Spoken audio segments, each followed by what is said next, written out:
Už počas strednej školy som ako farmaceutická laborantka mala možnosť zistiť, o čom je práca v lekárni.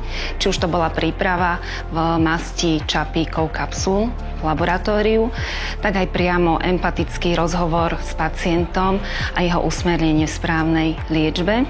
Najsilnejší moment z lekárenskej praxe sa mi za tie roky hľadá veľmi ťažko. Akékoľvek poďakovanie od pacienta za pomoc pri jeho uzdravení vnímam veľmi pozitívne a vďačne. V lekárni sa asi najčastejšie stretávame s tou prevenciou a potom s tými akútnymi stavmi. Ale úlohou lekárnika je nielen pomáhať pri týchto akútnych stavoch, ale vedieť aj zhodnotiť, kedy je stav potrebné už konzultovať s lekárom. Ako predsednička miestnej lekárnickej komory sa snažím spájať kolegov naprieč generáciami a aj nezávisle od ich zamestnávateľov. Na seminároch a stretnutiach vedieme otvorené dialógy, lebo myslím si, že len kolegialita nám prinesie profesionálnosť a váženosť nášho povolania. Ja som sa veľmi potešila, že biochemické vyšetrenia môžeme robiť aj v lekárni.